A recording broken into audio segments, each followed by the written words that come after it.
Welcome to the Terrible Podcast with your hosts from SteelersDepot.com, where you can find all your latest and greatest Steelers news. It's Dave Bryan and Alex Kozora, always lit, talking Steelers. And now, here's Dave and Alex.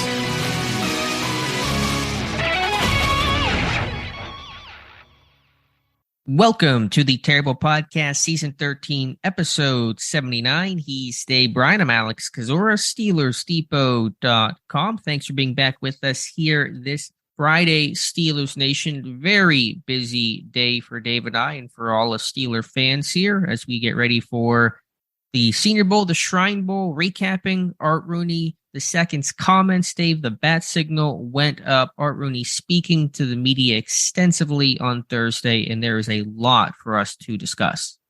Yeah, there absolutely is a lot to discuss, and thankfully Rooney made his round, a few of his rounds yesterday on Thursday, and that gives us, after not having a show on Wednesday, which apologies to me on that, had a doctor's appointment, had to take care of a couple hours that morning there, but we definitely have a lot to talk about today. So let's dive right on in, Dave, and let's start before we begin with Rooney. Some things that happened earlier in the week we did not cover since we did not have the Wednesday show. Steelers signing two more players to their offseason roster, and they're fairly notable and interesting names in wide receiver / special teamer Dan Chisena, formerly of the Minnesota Vikings, a Penn State track star who played 1 year of football in Happy Valley, and then Quincy Roche, the former 6th-round pick in 2021, claimed off of waivers in 21 by the Giants, had some success there, now finding his way back to Pittsburgh. So two pretty interesting names as far as future contract players go. Yeah, look, both of them, I think we can both agree we'll have, there's a path to the 53-man roster in 2023 for both of these guys. And Chisena with, obviously, more of a, with that speed, has played some special teams at the NFL level already, and really looks like could be a gunner on the outside there, and given the opportunity to win that. And obviously Quincy Roche, a guy that I believe I said at one point, this is a guy that you never know. These guys circle back because people get so mad sometimes when these undrafted, rookie undrafted free agents get plucked off of the waiver wire, off of the practice squad, along those lines there. And back he comes after spending some time with the Giants. It seems like the Giants kind of gave up on him, and maybe him on them as well too after their season, because I think he ended the season on their practice squad and all. But we've talked quite a bit about the Steelers needing to add to that outside linebacker room this offseason. And this should not be it, but it's good to see one of these things like this happening. And really, I think Quincy Roche, as a rookie, the main reason he did not make the 53-man roster initially was because he kind of lacked in some special teams traits there. And that was the year that I think Jameer Jones made it over Quincy Roche. Jameer Jones has obviously been a lot more of a asset to the Steelers on special teams there. So I think the big onus on Roche moving forward into this summer is, can he continue to progress a little bit and show that he can be a reliable backup outside linebacker? And B, or probably more importantly, can he show anything to Danny Smith this time around as a I don't want to say core special teams player, but at least a player you can put out there on a couple of units. Sure, and it's funny that both Jameer Jones and Roche circled back to Pittsburgh. Jones, after initially making the team, was in with the Los Angeles, the Rams, and then Jacksonville. Now he's back in Pittsburgh, and now the same can be said about Quincy Roche. So as you said, the interesting thing with both these guys is you can really, carve out realistic paths to the roster right now. Now it's still so early, and players will be added and re-signed and drafted, etc.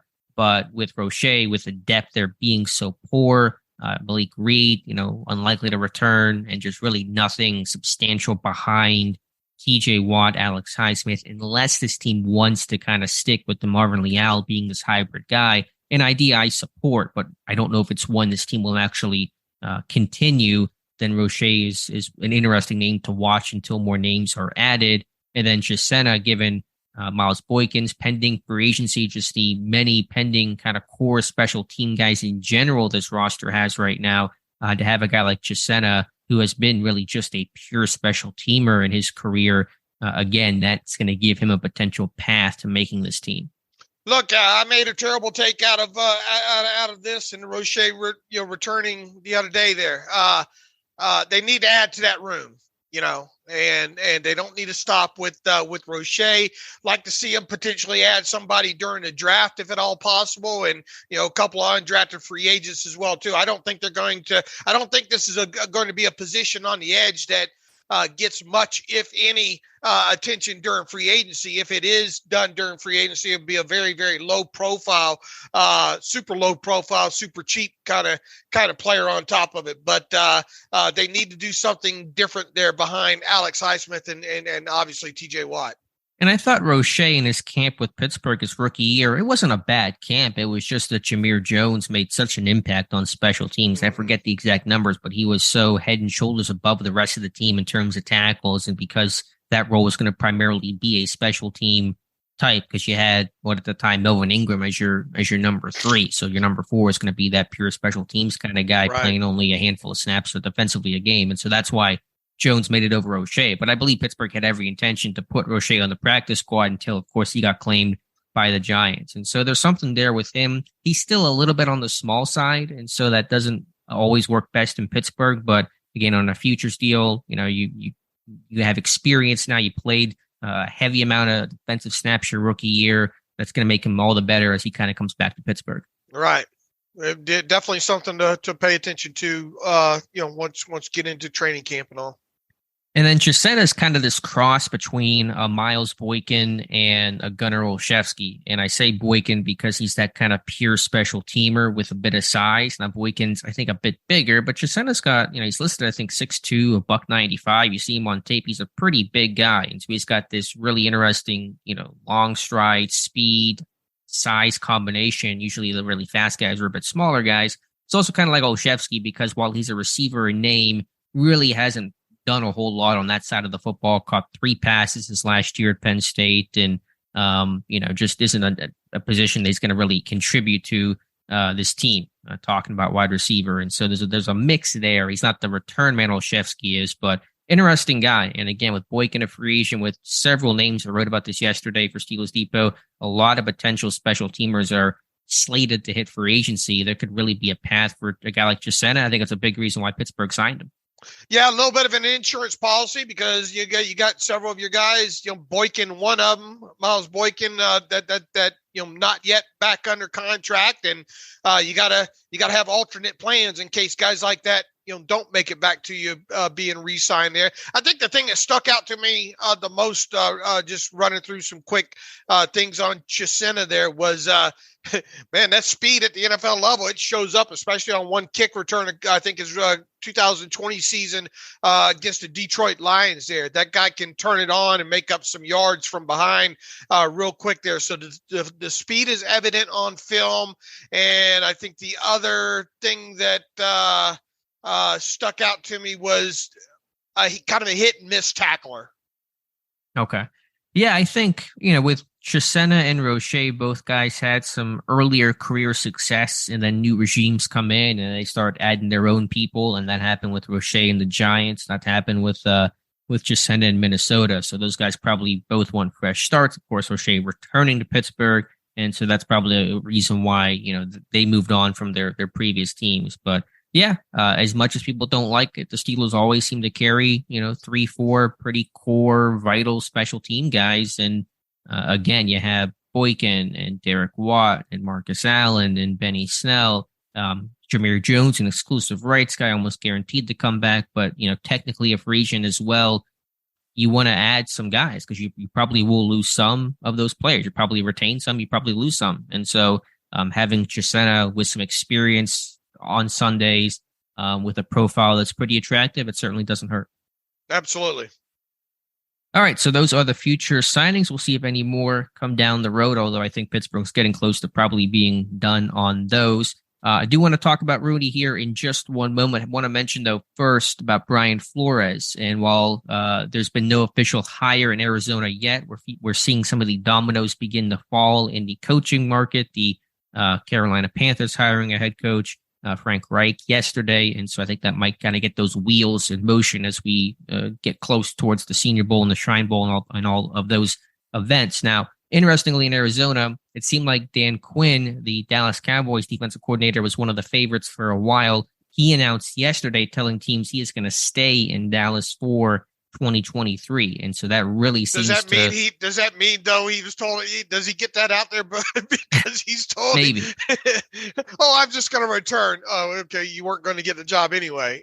Maybe. It did seem like he was in pretty decent demand in Denver, Arizona, but I mean, he had just finished up a second interview in Arizona, and then the news came out a short time after that, the next day or later that day. So fair point. Not entirely sure if that's kind of PR stuff, but regardless, Quinn will not be the head coach in Arizona. And so that really makes Flores, he's already been a favorite throughout this process, but that boosted his odds even more. And while I don't have the best intel and haven't followed the Cardinals head coaching search as closely as actual Cardinals fans, it sounds like Flores is one of the top two guys. Now, is Sean Payton in the mix? He certainly appears to be, but that's been a complicated situation. And I think some people in the media believe that Payton will not coach in 2023. So if it's not Payton, then you really have to turn your attention to the odds of Brian Flores becoming the Arizona Cardinals' next head coach. Yeah, especially we keep circling back to the fact that the relationship with their new general manager in Arizona and yeah, ever since that happened, man. But before that happened, I thought I'm not so sure Flores is going to get a job this time around here. But once they put in that new GM in place in Arizona and his long ties to Brian Flores, I think I went from not thinking Flores would get a job to thinking, man, I'll be surprised if Flores doesn't get that job out in Arizona. So maybe we'll find out by the end of the weekend here. Yeah, I think hopefully we'll find out sooner than later. I know the Cardinals have interviewed, other people, including their current DC and Vance Joseph, and maybe some people have thought about DeMeco Ryans, although I think he's probably more likely to land in Denver or his former team in Houston. So really watching Flores, I think, closer than ever right now. And again, if Flores, even if he becomes the Cardinals head coach, no compensation for Pittsburgh. He has to be here at least 2 years. And so I know many people will probably think and ask, will Pittsburgh get draft picks if Flores goes to Arizona? No, Pittsburgh will not. Now, he's also just wrapped up yesterday, the interview for the Minnesota Vikings DC job, still in the running for the Atlanta Falcons DC job, but I imagine he won't be taking either of those if they're even offered until you find out what's going to happen in Arizona. Correct. All right, Dave, let's dive into the big story here. Art Rooney II, bat signal going up yesterday afternoon, speaking with the media, having a one-on-one sit-down with Bob Pompiani, a one-on-one with Missy Matthews from Steelers.com, and then just a general kind of media scrum. I'm not even sure where to begin with this one because there's so much information, Dave. I guess the first thing that came up was, Rooney was asked to explain why this team kept offensive coordinator Matt Canada, and the reasons are pretty unsurprising and expected, but still important to hear from Rooney himself, essentially saying that the contract that it was under contract for next year played no role in the decision. That's what Rooney says. And then beyond that, the second half finish, this offense improving, and the desire to have continuity between Canada and Pickett and this whole offensive personnel. Pittsburgh didn't want to break that up and start anew with a new OC. And so those are the reasons why Canada is back. Yeah, he certainly did an honorable job of trying to sell all those angles and reasons as to why, right? The improvement in the second half. And, same when talking about when he was talking about the job Mike Tomlin did, especially in the second half of the season, saying you want to see a team on the rise and getting better. And he says that was the case. And then obviously in regard to the offensive coordinator, noted, what did he note? Time of possession, third down, offensive improvement. and then out rushing other teams. And he made sure to say that all three of those things usually go hand in hand. And but that he thought the relationship between Pickett and Canada was a good one, and kind of felt you'd be taking a step backwards if you moved on from that right now. And like you also said, he claimed that the extra contract year in there played no role in it whatsoever. What else probably would you have expected him to say? I mean, it sounded like he went through the checklist there and kind of checked all the boxes of things that you would expect him to say when it came to reasons why Matt Canada is back. Right. And those were things we had discussed before, Rooney said this and after the official announcement and confirmation that Canada was returning. Right or wrong, this team is running back its offense essentially at its core. They're not losing hardly any, if any, pieces. They could resign a Zach Gentry, Derek Watt if they wanted to, and they don't want to have to start over and go through potential growing pains. It'll be natural with a new OC, no matter who you hire, no matter if you make the best hire that you can possibly make. There'll be some growing pains to start next year, and all the growing pains this offense went through in 2022. I obviously Pittsburgh does not want to repeat that in 23. They want to hit the ground running. Now, is that the right decision? Is that the decision this team should have made? I personally disagree with that, but that is a calculation Pittsburgh is making, and that's why Matt Canada is back. Well, in so many words, he says, if you move on now, you waste a year. Well, if you end up having to move on after 2023, right, don't you waste 2 years? I'm with you. Look, and he hit on some, several of the areas that this team, needs to get better in. And let's back up for a moment here. You jump feet first into this thing.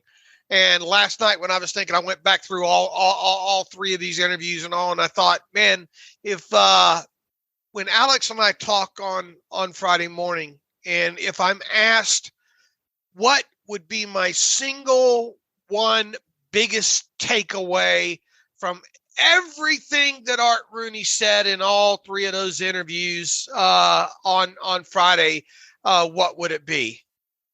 And so now I'm going to ask you. I've already got mine written down here, and I want to see how close we come to this. What is your number one takeaway on? And mine's kind of unsexy here, but what is your number one takeaway from everything that Art Rooney II said on Thursday? I think the singular most interesting thing he said that really caught my attention, we might be the same here, and people can debate this, and people have debated this with me last night, is that Rooney saying that he expects Mitch Trubisky to be a Steeler in 2023. No, that's not where I was going. That's not my big. That is obviously a talking point that we will need to get through on this episode, but that's not what I have written down. What do you have written down? We've got to score more points, Alex. I see what you're doing there. Yeah. I mean, he may, and because he was kind of asked that point blank, what's one of the main things, and he got a giggle after it, but it's no laughing matter, right? Don't Sure. you laugh about that, Art Rooney. But and I think he said it in one or two of the other interviews as well too. We got to score more points. Yeah, they do. I mean, they were 26 in points per game. They were 21st in points per game last year. They still had a stronger finish the second half of the year. The offense got better. The ball control got better. Third down got a whole lot better. They were number one in football the second half of the season. But they still only average 18.1 points per game on the year, barely more than 2019 when they had no talent at all. And this team has a fair amount of talent right now. They still only average, I think 21 points per game post-bye, and that's better, but still not good enough. And so an obvious statement there from Rooney, but an important one. To me, I guess, if you're asking for kind of just a big picture, 30,000-foot view of what Rooney thinks of the team, kind of that state of the Steelers address, I think he's basically saying he's encouraged by the progress, knows his team has to make more progress, but certainly what this team did to finish last year, 2022, 7-2, and then obviously what Kenny Pickett in particular showed it sounds like he's encouraged by what the foundation that was set, hopefully something to build upon for next year. And, look, at one point in one of these, I forget which one, who it was with, he talked about yards after the catch, I think that was actually the one with, I think that was the first one with the media here. Mm-hmm. Let me find the exact quote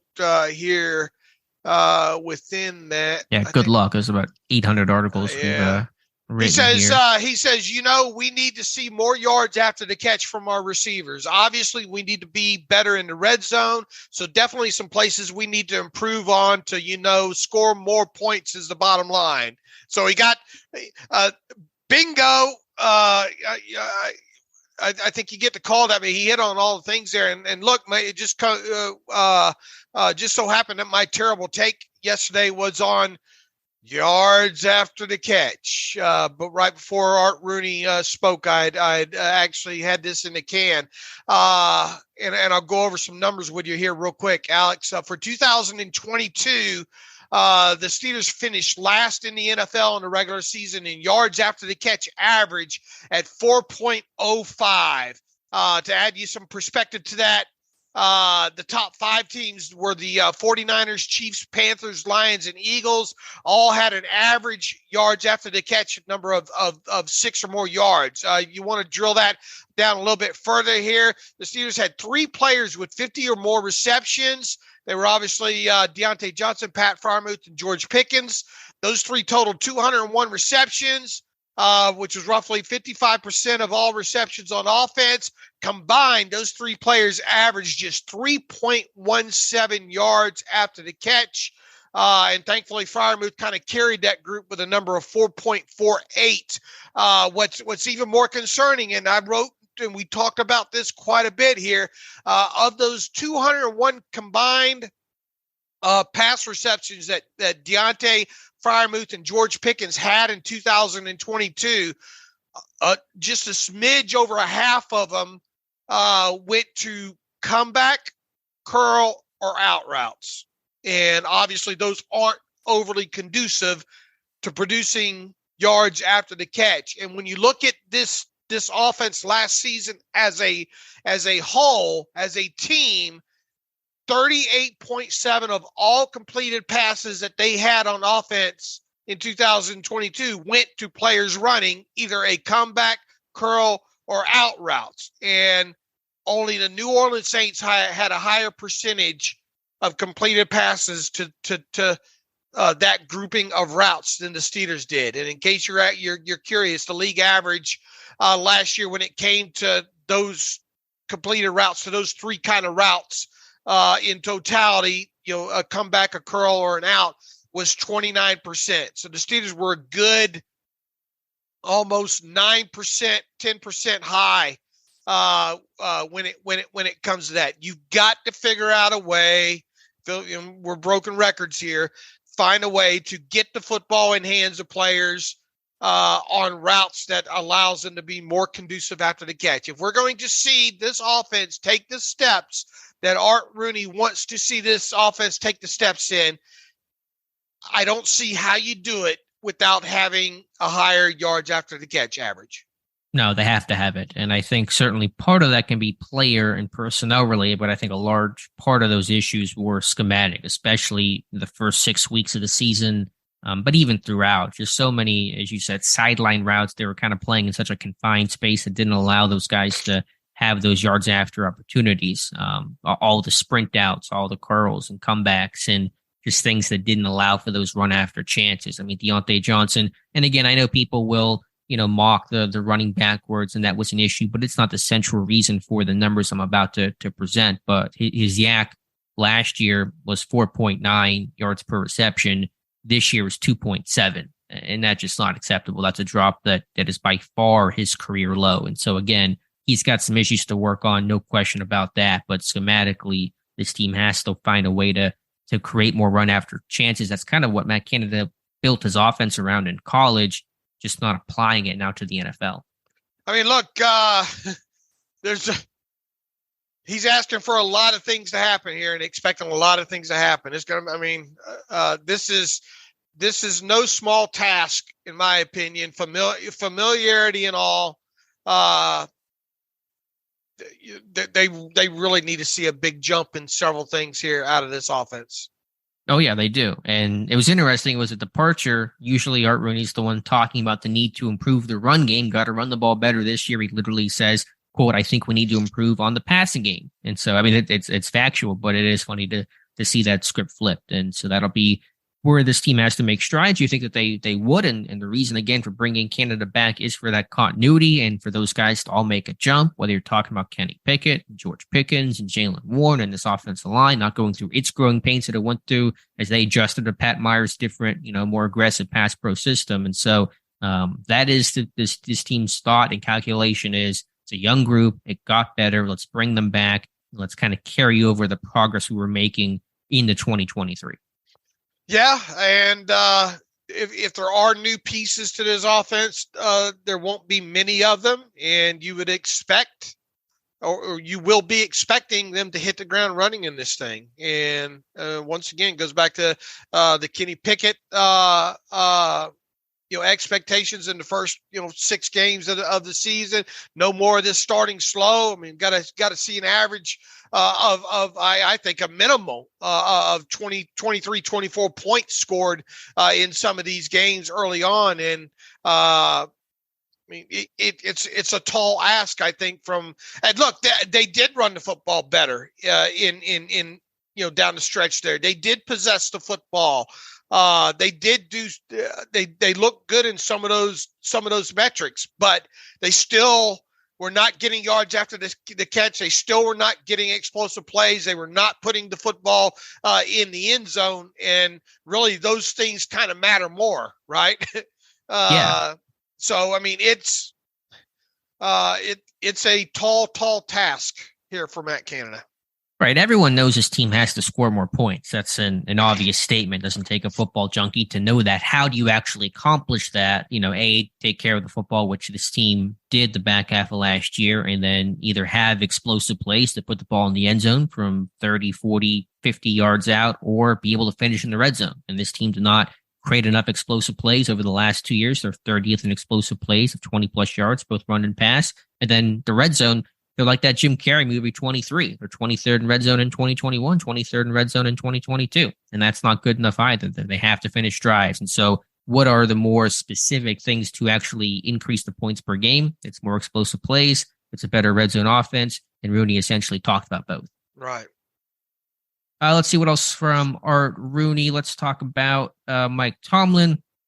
And I know initially in the first media scrum that he conducted, he was asked about Mike Tomlin, a potential contract extension, and Rudy kind of declined to commit either way, just saying, quote, "we'll see," and didn't want to talk about Tomlin's situation too much. I know that kind of, threw up a couple of red flags, and we wrote about that for the site, but it's important to clarify that later on in an interview with, I believe it was Missy Matthews, that Rooney basically gave, and not even just the ominous vote of confidence, but fully backed Mike Tomlin, saying he's a great coach and he's our guy for the future. And so basically any concerns about that earlier statement about the contract really shouldn't be concerns. And then I went back and saw on the site in 2019, Rooney essentially said the same thing, didn't commit to a Tomlin extension. It kind of created a media stir, and then Rooney clarified, and obviously Tomlin's still the head coach. So I would take those comments about Rooney not committing to an extension to Tomlin with a big grain of salt. Yeah, but they'll use that as a flare up, I'm sure, to try to create some discussion around as well too. And if you do go through and you listen to all three, at least the 3 interviews that are out there right now, I think Rooney's probably going to have probably a couple more radio interviews here within this next week as well too. I think that's usually par for the course. Maybe somebody will drill them down a little bit more on that topic of Tomlin. But if anything, I came away from listening to those in the topic of Tomlin as being this man's job is secure could be right now. And right. I really feel Art Rooney made it a point to say, one of the things that you look for when in a season like last season, when it comes to Tomlin, is the team getting better as the season goes on, and especially after they dug themselves a pretty big hole early on, especially with a rookie quarterback in tow. Even Art Rooney sounded like he was a little bit surprised that Pickett hit the field as early as he did at the quarterway mark of the season overall. But all of that thrown into the barrel and shook up there, it really sounds like Rooney gained a lot more confidence in Mike Tomlin and the head coach in 2022. So in no way, shape, or form do I think that there is any substance there to any. Is 2023 a potential hot seat season for Mike Tomlin? No, I think from where I sit right this moment, I think as long as Mike Tomlin wants to coach the Pittsburgh Steelers, he's going to be the coach of the Pittsburgh Steelers. Yeah, I think you're right about that. Now, is that the right thing for this organization to do? There'll be people that obviously will not like hearing that statement. And I think there has to be a pressure and a weight in 23 for this team to get back in the playoffs, to win a playoff game. That drought, I think, really weighs heavily on this team right now. At least it does in my view, and hopefully for this organization as well. And a very competitive AFC North and a very competitive AFC at large. I think this team has to really, I think 2023 is to put up or shut up year. 2022 transitional year. I get that. Young, moving parts, growing pains. You work through it. The band's basically back together for 23. I know there's going to be issues and obstacles and unforeseen things happen, injuries primarily that will take place in 23. But you found your quarterback. At least you believe you found your quarterback. You have an identity. You have core pieces in place. It's really time to make it happen. Look, and we'll see what happens with free agency, and then he talked a little bit about how they've got a lot of big decisions coming up, and they do. And there's some pieces on that defense that you'd like to see back because of the roles that they play. And if they get those pieces back, and if they stay healthy on the defensive side of football, I think this defense can kind of pick up to where it left off. We'll definitely see on the defensive line. I think defensive line and obviously inside linebacker going to be interesting to watch play out, and we'll see what happens with the two unrestricted free agents, obviously in at safety and Casey and Edmonds and all. So there are still a lot of questions to be answered the rest of this offseason, but you would have to think based on kind of, and he didn't say it directly, Art Rooney II, but this team normally this time of offseason has a group of guys that they really like to get re-signed. That are unrestricted free agents, and they usually do a good job of getting most of those guys back. And I don't think that'll be any different this time around. And that even includes the likes of a guy like Cameron Sutton and all. And but within all that, once again, I think they got a good chance to field a good defense once again. And the only way this team's going to make hay, especially in their own division, and get to the playoffs, and not just get to the playoffs. We got to see them win a game, right? And that would be for this offense to make the strides that Art Rooney II seems to be putting out there that he expects will happen. If they don't, then you don't even have to worry about this conversation next offseason, because Matt Canada will get to the point where his contract his contract expired? Right. Then we're talking about Kenny Pickett's second offensive coordinator in the NFL. The parting of the ways will happen with Matt Canada. Not a firing, but the decision to not renew, parting of the ways will occur. And certainly the obstacle, and we'll talk about this more, and it's obvious, I think, to most people anyway, but just the difficulty this AFC North and AFC presents. I mean, it is a relentless division and conference with just every single playoff team in the AFC this year has a first-round quarterback. I mean, most of the entire AFC has a first-round quarterback, and most of those guys are pretty good franchise types. Not a lot of busts. There are a couple, Zach Wilson with the Jets, but generally speaking, it's a really strong group that's not going anywhere except for maybe Lamar Jackson. But even if he leaves Baltimore, maybe he still stays in the AFC. Who the heck knows? And so it is going to be a tough path, and you better be able to match that firepower because you're playing in the AFC with the best quarterbacks in football. And look, Burrow's not going anywhere, right? And that's if you got a quarterback, and they obviously do in Cincinnati, it seems like in Burrow, Cincinnati, at least for the foreseeable future here, seems like they're going to be the team to beat in that division. Look, yes. you just got to get in the tournament.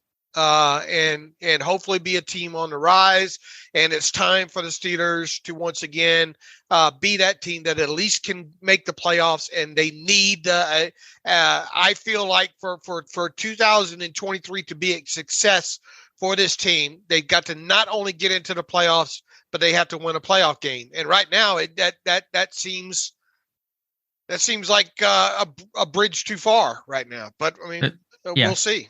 There's a lot of work to be done. And what if Aaron Rodgers gets traded to the Jets and now he's in the AFC and whatever else happens? I mean, who knows? The AFC just becomes that much tougher. And so it is not impossible, but that is the path. And that is the future, what Pittsburgh's looking at, not only in 2023, but the next 5-10 years of these quarterbacks, Burrow, Watson, Mahomes, Allen, Herbert, etc. Trevor Lawrence in Jacksonville. Those guys aren't going anywhere. And so that's going to be the challenge for Pittsburgh going forward. But I think that's probably well recognized and things we can talk about later on in the offseason. I want to mention, speaking of coaches, Art Rooney saying that the coaching staff is not necessarily set in stone. I don't know if that was more about potential coaches being non-renewed or if that was kind of a nod to Brian Flores' uncertainty. And then Rooney did not rule out adding an offensive assistant to maybe, be the Brian Flores of the offense. And so want to mention that as well.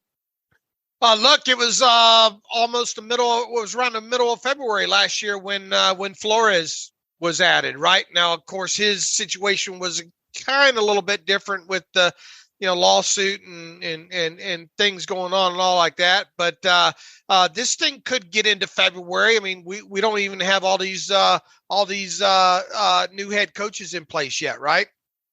Right. I mean, my feeling is the coaching staff, Flores aside, obviously Blaine Stewart left for WVU. My feeling was it's probably going to stay the same, but I should mention, as you just said, whenever they announced, I think Flores, that was the same time they announced that Ike Hilliard was gone and then Frisman Jackson was hired. And so occasionally this team can kind of really keep a secret and some of these guys can leave. So I don't want to guarantee that every single positional coach will be back. That's my expectation right now. But again, we'll see.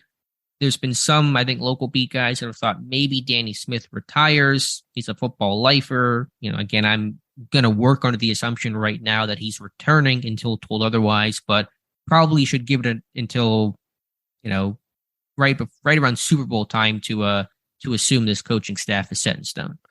Let me ask you this. If they lose a guy like Flores, and we'll see what happens with the late unretaining of Steve Wilks in Carolina. Could Wilks be a guy? Could this be a new kind of? I guess what I'm asking is, could the trend be now with the Steelers getting cast off head coaches to come in for a year or two as kind of senior defensive assistants or another set of eyes, if you will? I'm never opposed to adding smart defensive people, and Flores and Wilkes are certainly two of those people, but I really hope for Wilkes' sake he's able to get a better job than just senior assistant. I mean, Flores was brought in because no one would hire him. Wilkes, I assume, can get a DC job or something prominent somewhere. And so, I mean, if that comes up, then sure, maybe, but I would certainly hope and would think that Steve Wilkes can at the least be at DC somewhere next year. I mean, we'll see. I mean, you whittle in how many DC jobs? There's still, I guess, a few of them open. Yeah, because you got head coaching spots open. You got Atlanta, Minnesota. Wilkes just kind of became available because, no one was going to ask him to be at DC whenever he was in the running for the Panthers head coaching job. And so I imagine he's probably going to have some interviews lined up pretty quickly. All right, what'd you think about Rooney's comments on the whole Khan and Andy Weidel and draft strategy, everything kind of aligned around that topic?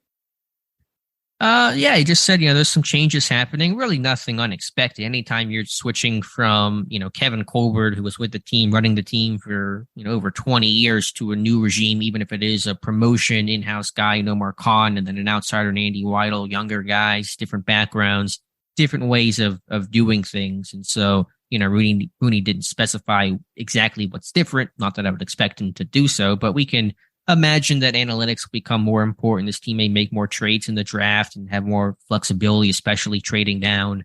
And I imagine just other smaller things will be different just when you have different people in the mix. Yeah, it will be interesting to track. We're almost about that time again. You're obviously about to head down to the Senior Bowl. We've got 5 people out here in Vegas, so gonna start seeing this thing in action. Not too terribly long after that. Obviously, the Combine and then Pro Days get underway. So excited to see how many kind of by the time it's all said and done and the draft is over with, what kind of what things have changed, what things are the same, that kind of thing. Yeah, and we may not be able to necessarily see all the differences. It just might be some small things that are behind the scenes that are really tough for us to uncover. Sure note, by the way, a pretty relatively minor note, but we love these kind of things around here. The Steelers on the website appear to have hired a second scouting intern, and Anthony Rooney. That is one of the descendants of that very complicated Rooney tree. And so he just finished up his college career at Denison College and appears to now be working for the Steelers.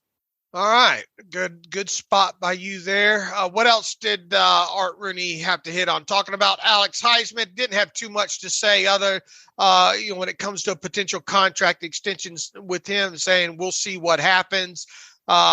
This team's got a lot to work through this offseason. So, and I don't think we ever get, you had guys like Watt and Mika that were kind of obvious type situations, right? Whereas Alex Highsmith probably not as obvious, but you certainly would think that you get into the summer here with Alex Highsmith, you would be trying your best maybe to get him extended, right?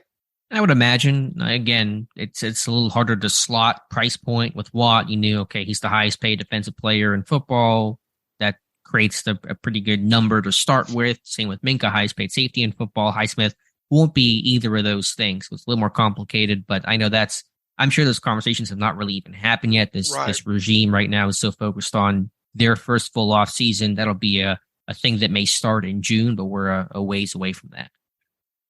What else did he have to say? Well, I want to get your thoughts on kind of my biggest, to me, the most emphatic statement that Rooney made was about expecting Trubisky to be on this roster next year, to be this team's backup quarterback.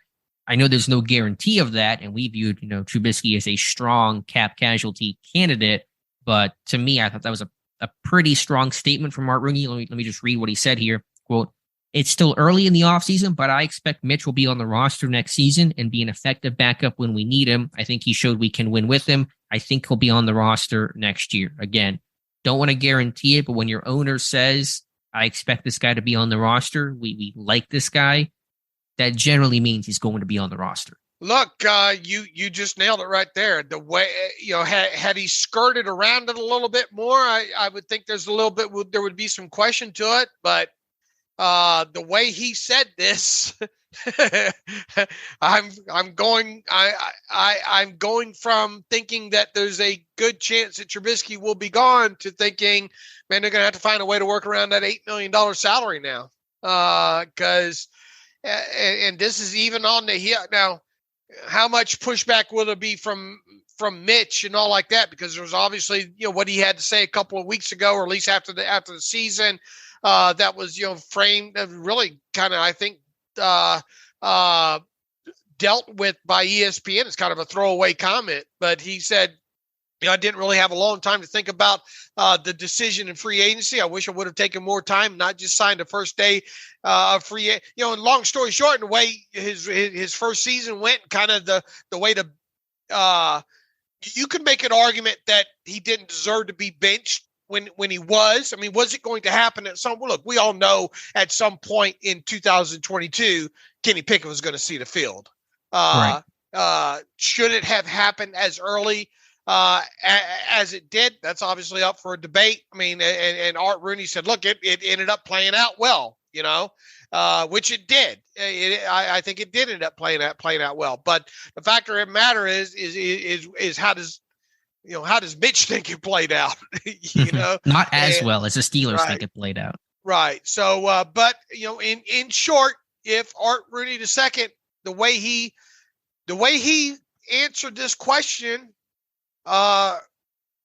I think you'd be foolish to be in the boat of now thinking that Mitch is not going to be back, and that Mitch and thinking that Mitch will be a salary cap casualty at by March 15th. And if that's the case, and people say, well, can't you do something with his contract and all like that?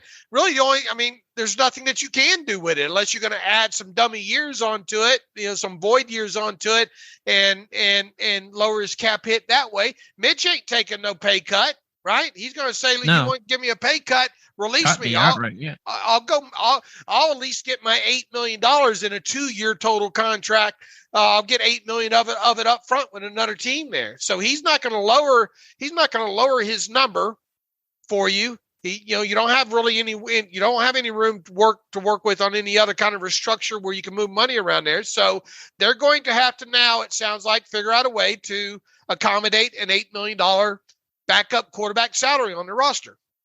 And I know that the pushback I got for writing this was that Rooney said, well, Rooney did say it's still early in the offseason. And some people were telling me, well, what is Rooney supposed to say? Rooney is not new at this. He could have answered this question in a million different ways without saying what he said. In fact, the entire question was kind of a two-parter that was asked from Bob Pompiani about, what is Trubisky's future and how did you think Trubisky played this year? There's so many ways you could sidestep that question without actually saying, I expect Mitch to be on the roster. You could sit there and say, we'll make those decisions. We'll have to get together as a staff. I don't want, you could have just basically ignored the question entirely and just said about Trubisky's play this year and not commented on his future for the team next year. There was a million ways you could answer that without saying, I expect Mitch will be on the roster next season. We basically kind of need this guy to be the backup to Kenny Pickett. And so I don't believe that this was some sort of, word salad. Yeah, word salad, not answer that Rooney gave here. I think it's the strongest answer he gave of anything that he said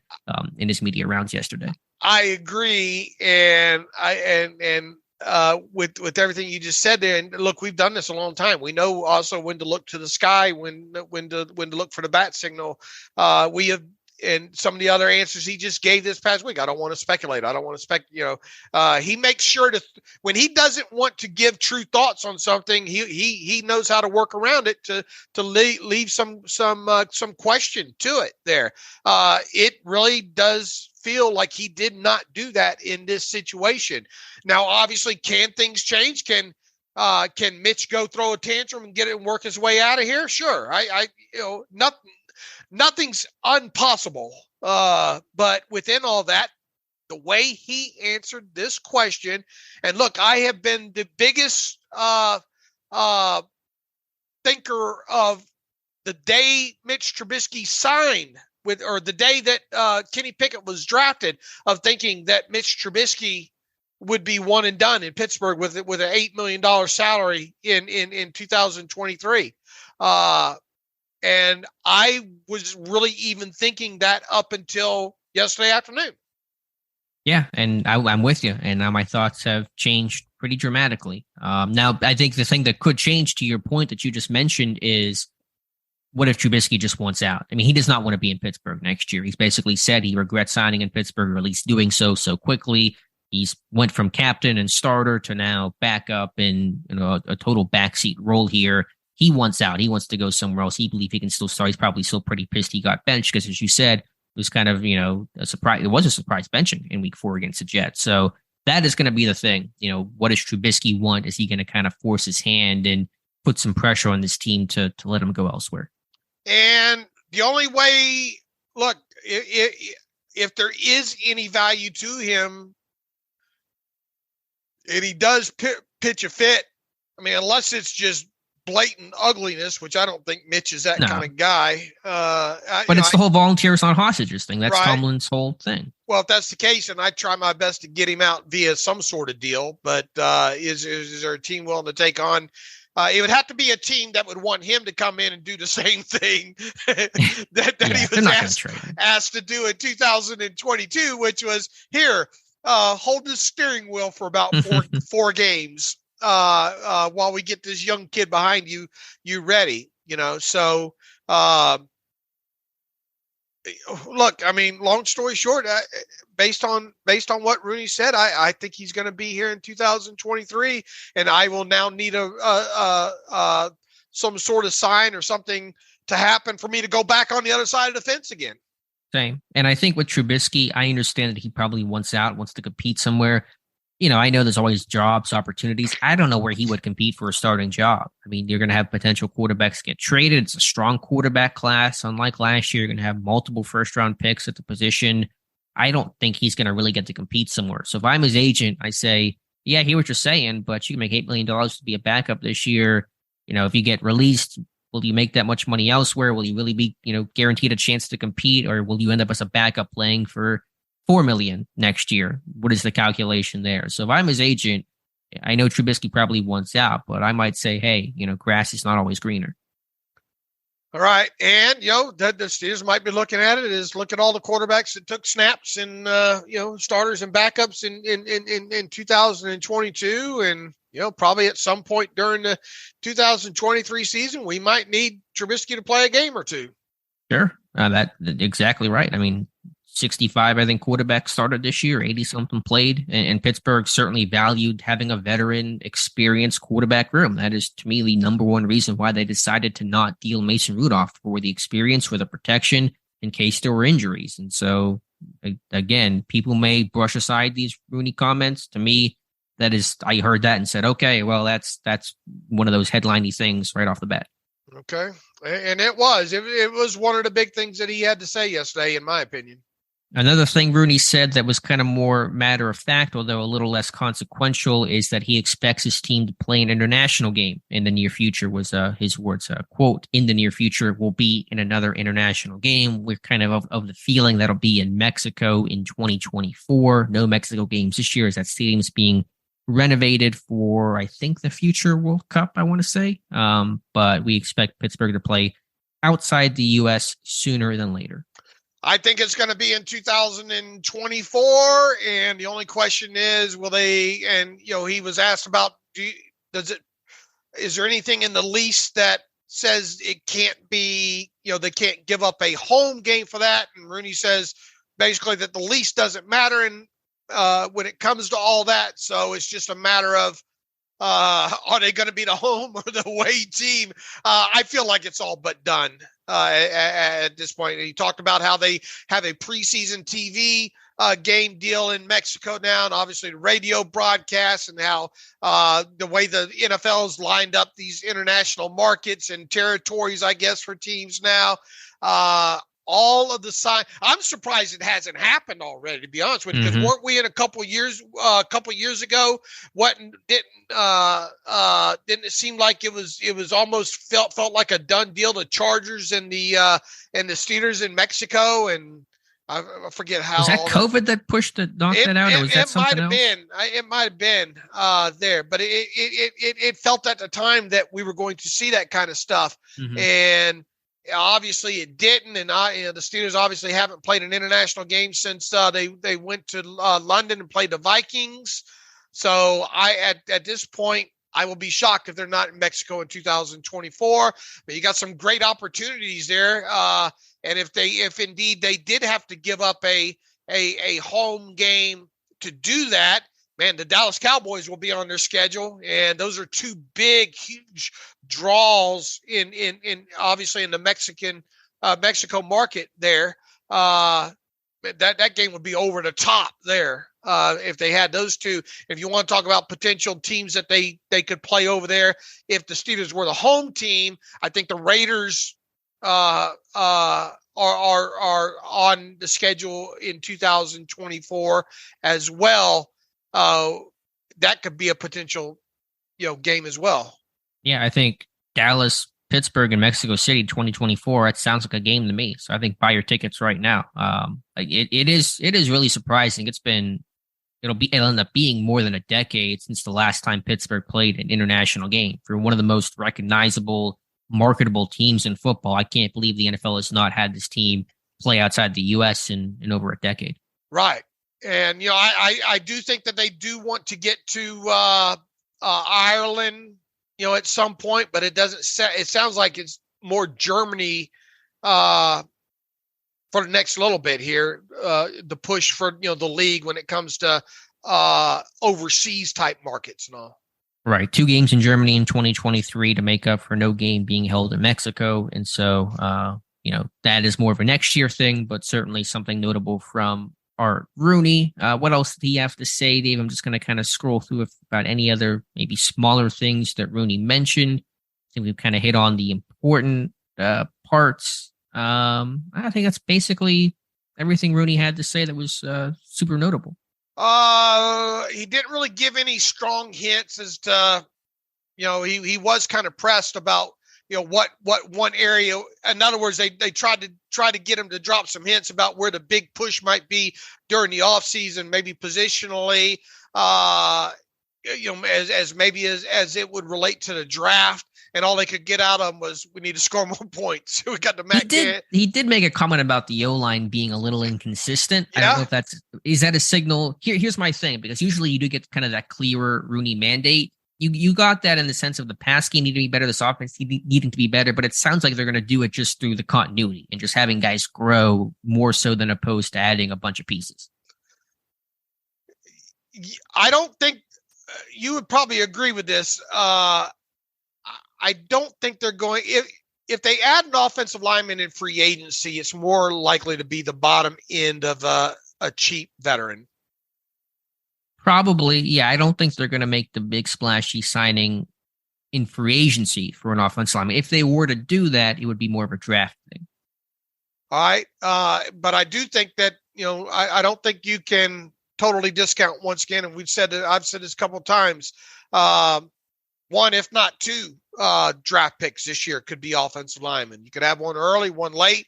I think offensive line can potentially be on the board with the first pick this team has. Most definitely with one of the first 2 picks that the team has, I think could go offensive line. But I don't think he got painted squarely into a corner overall. Look, he even said, look, if they, as much continuity as they're on offense, they're not above adding another piece to the offense. Sure, and they're going to add somebody. They got so many draft picks and draft capital, and teams need weapons, and slot receiver needs attention. And if they lose Gentry, they'll have to replace him. So there will be new pieces offensively, but the core is in place. The main guys are in place. You aren't going to really be losing too many people to free agency. There is no big transitional period occurring. So. But yeah, the comment I think Rooney said about the O-line, if I can find it here, I just lost my place on it, but he said that some guys were inconsistent along the O-line and they have to get better there. Now, again, is that a question of allowing guys to grow and develop? And again, some of that was the growing pains this team went through that they won't have to experience to that degree in 2023, or is that a signal of adding new people? Frankly, I'm not really sure how to interpret that. Yeah, I don't think we came away with a clear rubber stamp direction this team will go with a first round pick. Right. Which kind of sucks. I was kind of counting on that because the Blues Clues are hard enough as it is this year. So I was looking for that clear Rooney mandate. And some of the things he said were pretty, black and white. Pass game has to get better. But again, I think a lot of that's just through the natural process of guys getting better, getting more experience. Year 1 guys, year 2 being better for it. Pushing to let pushing the NFL to let Pittsburgh host a future NFL draft. That's the Art Rooney wearing his Chamber of Commerce hat there, and he was kind of pressed about the Steeler way as it relates to not going all in, I guess, in free agency was the way that thing was was framed. And the way he kind of answered it was like, look, if there's an opportunity to maybe, make this team even better during the season, i.e. the Chase Claypool or the Minkah Fitzpatrick type of ads, we would definitely look at it. But I think he kind of left it in the fact that, overall, no, we're not going to change the way that we approach this on a year in, year out basis, that they want to be competitive every year and have a chance to get into the tournament every year. So He doesn't foresee this team going a route where they would ever be kind of labeled the going all in mentality. Yeah, and that is the least surprising thing of all of this. Important to note and to write about, but the Steelers will never be like the Rams who are going to push their chips all in. When they can make a run, they're going to be aggressive and they're going to add people. They've made those trades before, but they're never going to play all for one season and then kind of suck the way that the Rams are in that position right now. The Pittsburgh's intention, right or wrong, is to compete every year, to kind of be in the mix, and hopefully you catch a break. One or the two of those years, you make a run.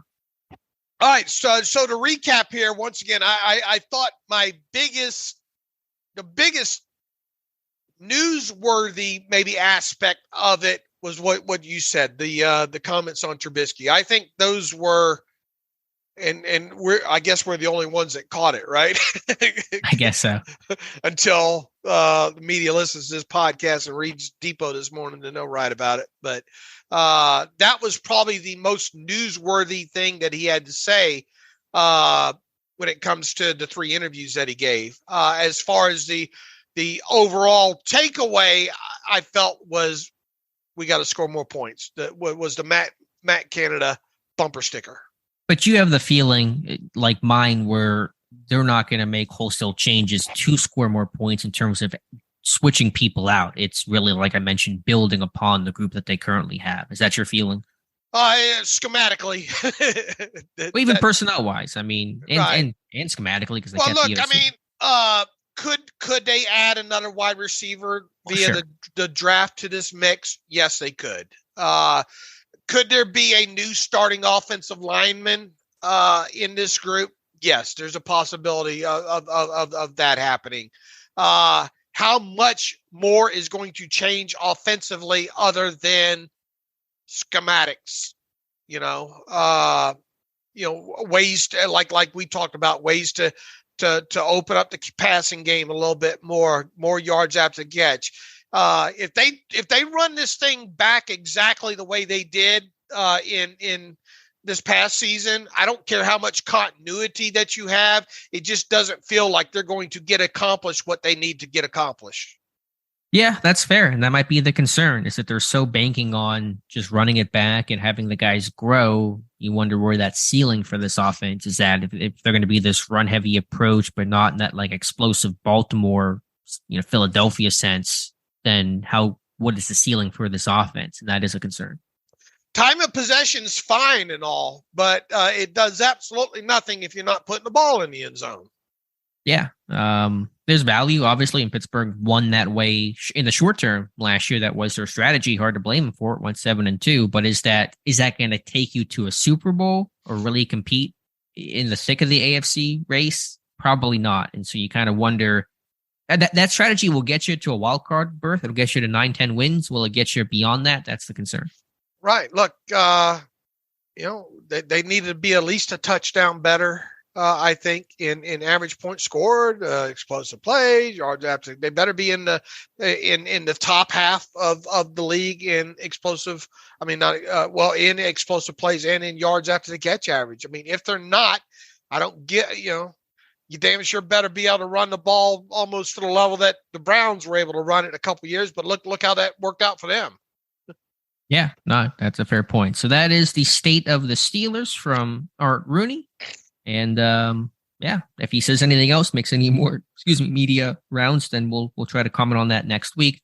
Should note here one piece of news: TJ Watt is bowing out of the 2023 Pro Bowl due to injury. I'm seeing some reports from, I believe, Ray Fittipaldi, 93.7 The Fan, that it's not a new injury, just from the combination of the pec and the rib stuff that he had this year. Just doesn't want to have to basically do any more physical activity on a big stage like that. And so TJ Watt out of the Pro Bowl, not replaced by Alex Highsmith. He's been replaced by Matt Milano, who does not play the same position as TJ Watt in the Pro Bowl.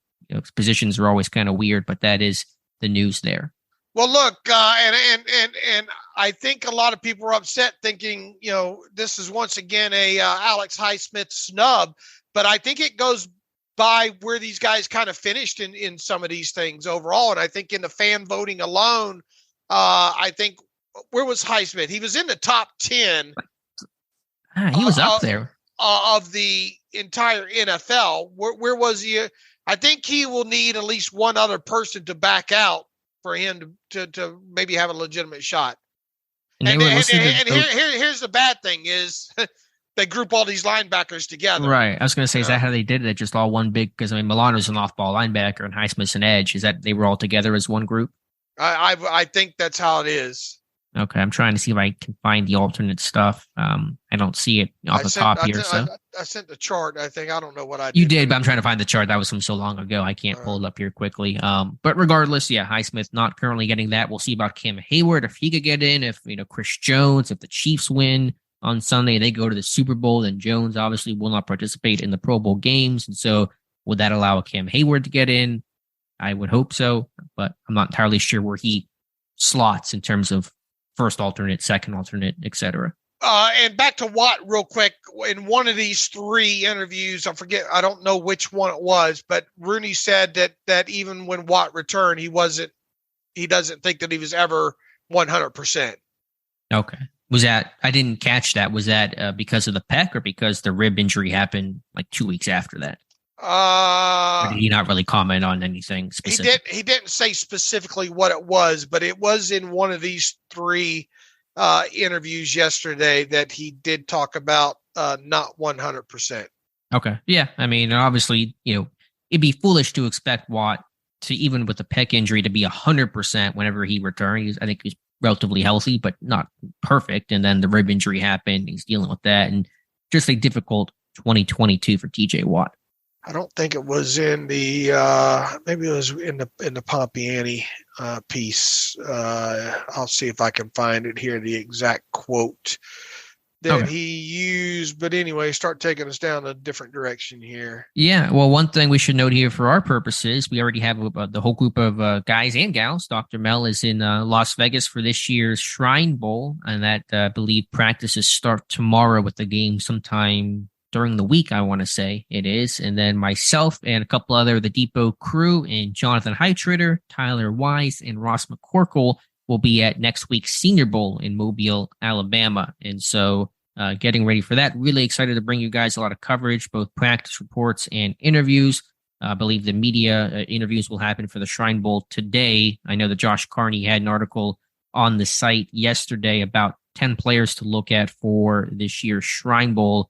Before that, did you find the Rooney Watt comment, Dave? No, I'm looking for it. Okay. Well, but all things, in fact, let's see. Getting TJ back, all things considered, fact. No, that's not the quote I'm looking for. I saw it last night. I just can't highlight it back just yet. All right. Well, we get the point. Watt, not 100%. I mean, that is all you have to know, I guess. So anyway, from the Shrine Bowl, I haven't studied those guys as much as Josh has. Josh had an article yesterday on the 10 players he's really watching for. I know for me, Zay Flowers in Boston College. Some believe he could be a first-round receiver in a relatively weaker class. Small guy, really explosive, twitchy, great, yard after catch kind of guy. Can play inside, play outside, plays bigger than his size. But you do worry about the overall size and can he really be a true number one type in your offense. But to me, Zay Flowers should have a good week, should look really good in some of these 1v1s. Yeah, interesting kind of decision with him going out to Vegas to that versus the Shrine Bowl, Yeah, he had a chance to go to the Senior Bowl, and I guess he just chose the Shrine Bowl. So I don't know. Have you looked at any of these other Shrine Bowl guys, Dave? Anyone else that we should be mentioning here? I pointed out a couple of these guys that I have watched a little bit of film on. Let me pull up the roster real quick, and I'll tell you some guys that got kind of my early attention there. I think that defensive lineman out of Penn State, Mustafa, is a bigger kind of, where is he here? He's the younger. There's a lot of reasons to kind of watch him. He's a 0-1 technique, better against the run than he is a pass rusher. He has the bloodlines. He's got the brother that plays for the Bears. The center guard, Mustafa there. He was a captain at Penn State as well, too. really thought of highly, I think, coming out of that Penn State program. A guy that's probably one of those, I don't know, 5th, 6th round guys, just kind of an early thought on him. I've watched a little bit on him. I think he could be someone when it comes to the Shrine Bowl that gets a little bit of attention from the Steelers. It could be a later round draft pick there. Some of these receivers, obviously Flowers is a guy that I think is going to have a lot of teams' attention there. A.T. Perry, I think, was on as a wide receiver out of Wake that Josh Carney kind of highlighted there. There is the offensive lineman out of Arkansas that I watched a little bit that I think will have the Steelers' attention. What was his name? It's like Ricky Stromberg. Yeah. He's a kid that I think is going to have a lot of attention down there. Some of these edge rushers, kind of later round guys, that Robert Beal, didn't he have I'm trying to think the Florida kid was the one that kind of had the off the field issues there. But Bill could be somebody, a later round guy, I think, that has the Steelers' attention. I'm trying to find out who else I got some time to look at here overall. But as the week progresses, for sure, we're going to be able to build out a pretty decent list, I think, of guys that could be. And look, most of these guys that go to the East-West Shrine game, for the most part, wind up being, there might be one or two of them that drafted early, before the 3rd round, but most of these guys are probably going to end up being 4th, 5th, 6th, 7th round guys. Right now, I think that it feels like the scale has changed a little bit with the Shrine Bowl adding some bigger names. Zay Flowers, we mentioned, one of those guys, a potential, first round pick. I think he's probably more a day 2 guy, but he's certainly going to be no worse than a day 2 guy. But it'll be a great event for sure. Oh, the Ohio State corner that's there too could be more of a mid to later round guy. I think that the Steelers could have some interest in. All right, cool. And we'll have, I'm sure, whether it's Josh or Mel or Owen or all of them on sometime whenever they get back, and we're all kind of, back home to talk about their experience there, and be sure to, watch out for their practice reports they'll do daily, and they'll have player interviews, and those are always really exciting. I know the Shrine Bowl gives some really good access to talk to these guys, and so I'm sure they'll get some good quotes from the guys attending. And with you going out of town, I guess it's time for my annual to have Tom Mead back on, right? Yeah, he's our Art Rooney. The Tom Mead bat signal's going up, so I think have him on next week, and I know you'll take care of that, and maybe you'll have different people. I know you did last year, but Tom's always great to listen to. Right. For the Senior Bowl, just had an article myself on 10 names. And again, you can list out a dozen more names. It's hard to make the list just 10. I think Keanu Benton from Wisconsin, I've talked about him before being a great fit for Pittsburgh. I really want to see what his arm length is to get an official number on that. I think it will be what Pittsburgh looks for, but I want to see that number. Just some interesting names down there, whether you're talking about J.L. Skinner from Boise State, kind of a hybrid type safety linebacker, Anthony Johnson, one of those big long corners that's in vogue in today's NFL. I'm sure there'll be so much attention on the small schooler, Cody, I think it's Mouch from North Dakota State, just for the former tight end turned offensive tackle, got the missing front teeth, just a really eclectic personality. I think it'll be kind of similar in story to Quinn Miners a couple of years back, but a good run blocker with a load of experience. One guy that's interesting, I don't know a ton about his actual tape, but I just want to talk to this guy, is Carlton Marshall, the linebacker from Troy. He holds the NCAA record for most career tackles, 578 tackles in his career. The dude is listed at 5'9", 210 as a linebacker, a walk-on at Troy, and then literally set records in college football. So interesting story there. And I don't know 100% if he's there. He was initially listed and tweeted out by the Senior Bowl as being on the roster. I don't see him on the website right now, but Andrew Voorhees, the left guard from USC, I hope that he's there. Really interesting guy. He's got good size, unusual size at 6'6", but he's an aggressive guy in the run game. He drives his feet. He creates movement. He pancakes, and he's a good athlete too, with good burst and snap, and a guy that actually had some more aggressive kind of on-body pass sets that I see with Pat Meyer. And so that's a guy I think that Pittsburgh will have interest in. I think he's a bit older than a typical prospect, but I really like Voorhees' tape. All right.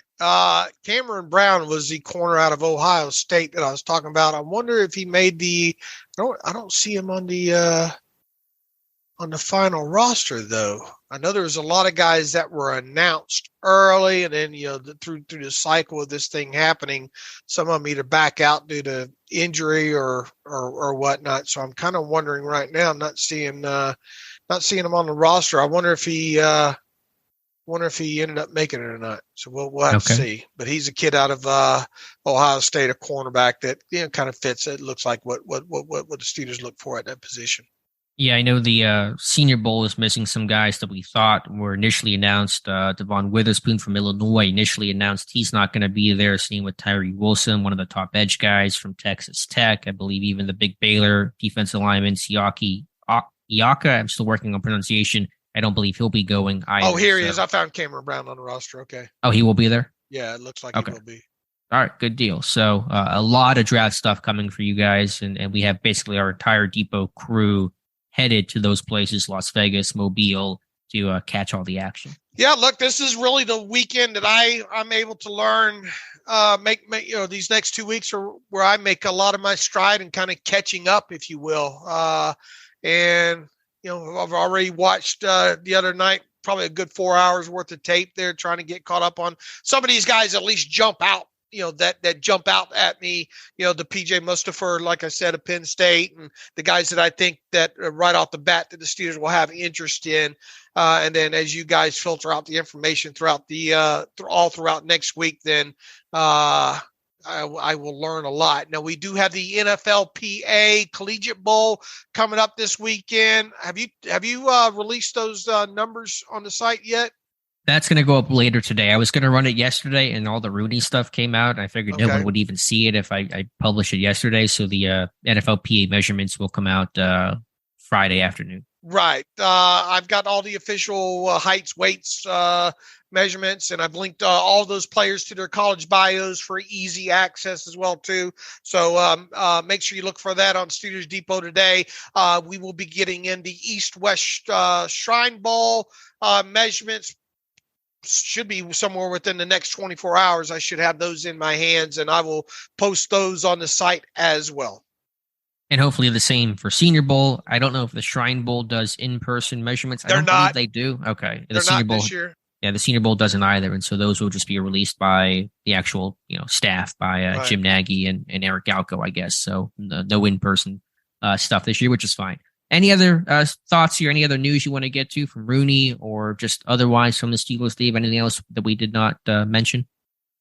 Oh, I think we've hit on most of it there. Cap-wise, this team's just slightly over the number there. Art Rooney says he did not know from a credible source what the cap number will be at. That's not unusual to hear come out of his mouth at this time of year. I think even the Bills general manager the other day when he talked, kind of gave the same response. I really think that the big hold up now is how much of this new deal that the league got done with the Sunday ticket with YouTube and along those lines. Because they still had to borrow from the cap and through the COVID situation and all. So that's got that kind of muddied up as well, too.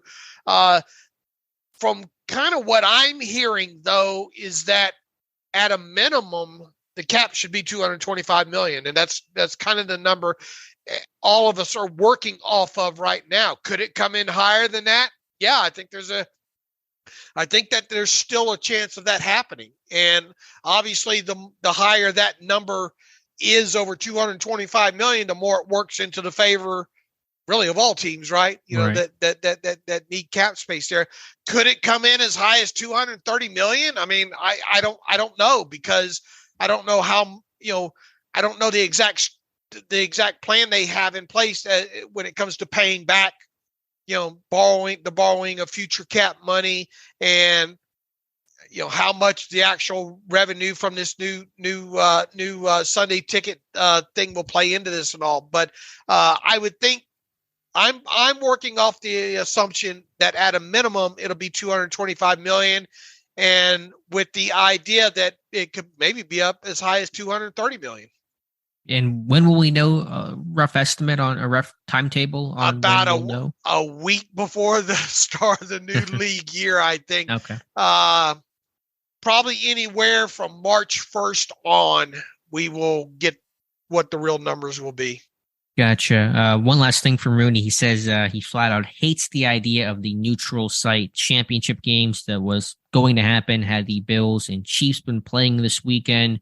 It sounded like the NFL was maybe trying to angle a way to do that as a permanent thing, but Rooney says he's dead set against it and says that he doesn't think it would pass, which is good. I think it's a bad money grab idea from the NFL.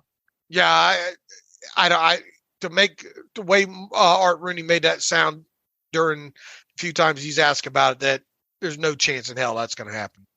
All right, Dave, we want to make our picks for championship weekend for the AFC and NFC title games. But before we do that, let's hear from our friends over at MyBookie.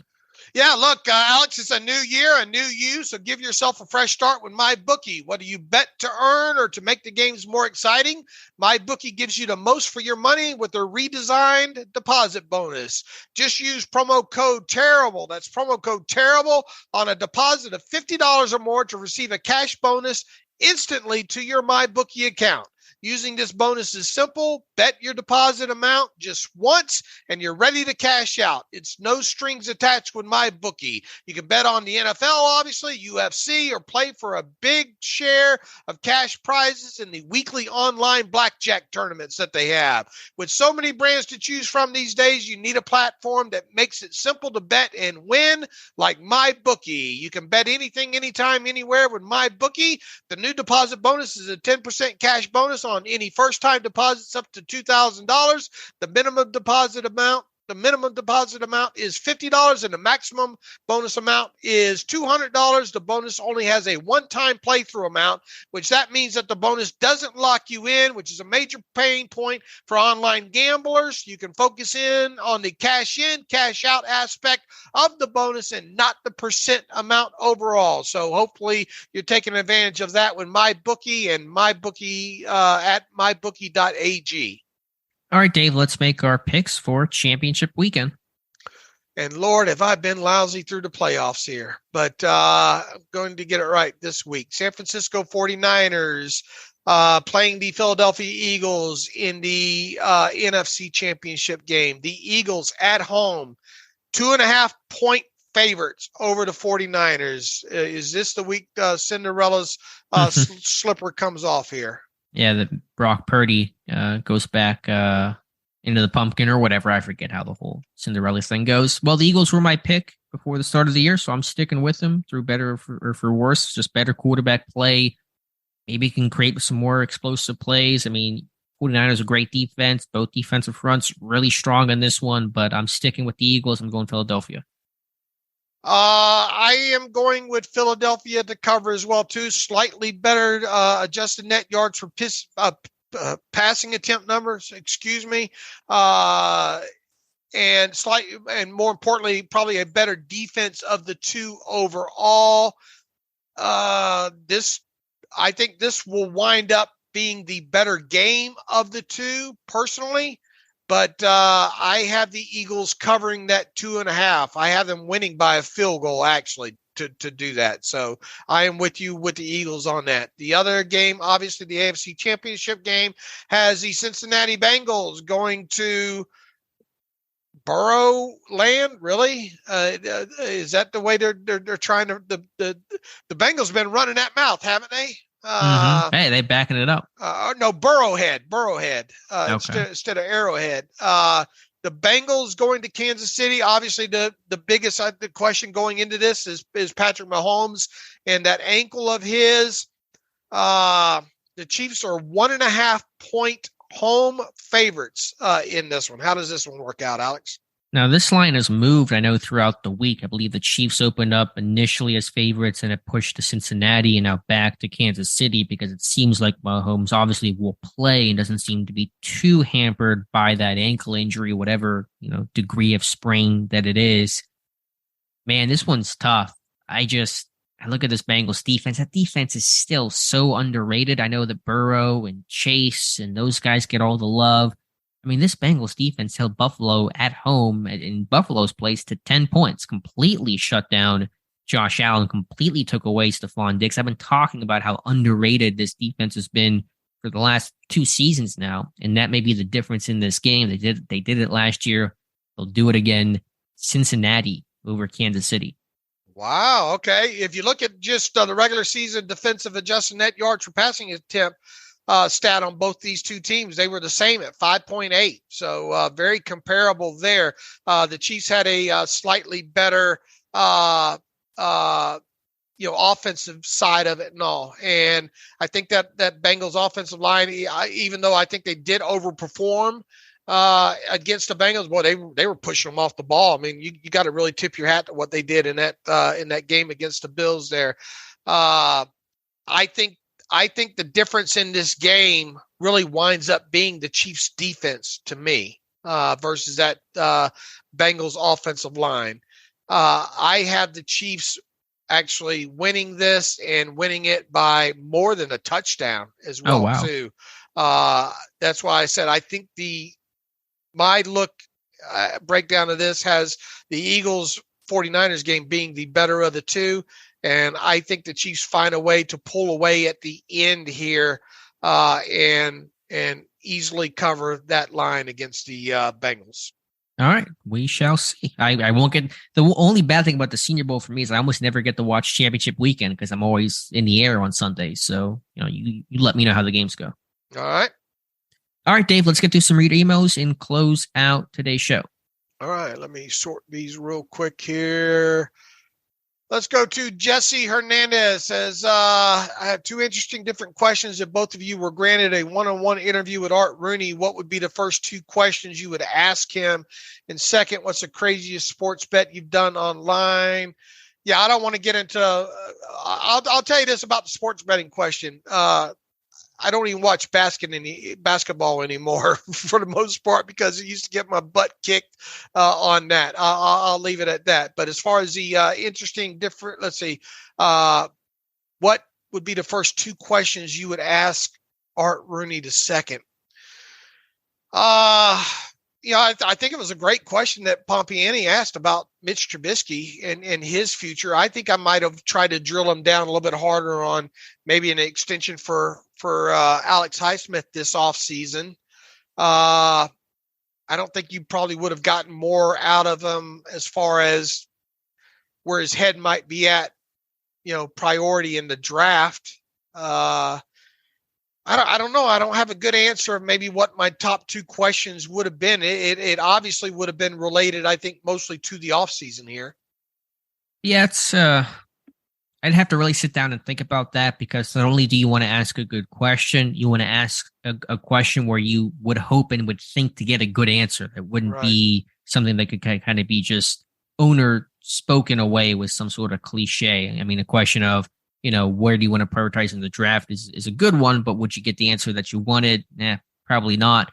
For me, I'm always interested in how this team moves towards analytics and what the impact it has, and has that changed under Omar Khan and Andy Weidl? I might ask about that. Beyond that, I'm less sure. I do want to mention, and Rooney said this in passing, and not that it's, I guess, big news. You kind of expected it based on the background, but it sounds like that in this Khan-Weidl relationship that Andy Weidl is going to set the draft board, and he's going to basically run the draft the way that he ran the draft in Philadelphia, where he didn't have final say. Harry Roseman did, but he set the draft board. And so that sounds like what Weidl's job will be in Pittsburgh. That's not a question, but just a thought that popped into my head. So I would probably ask something about analytics.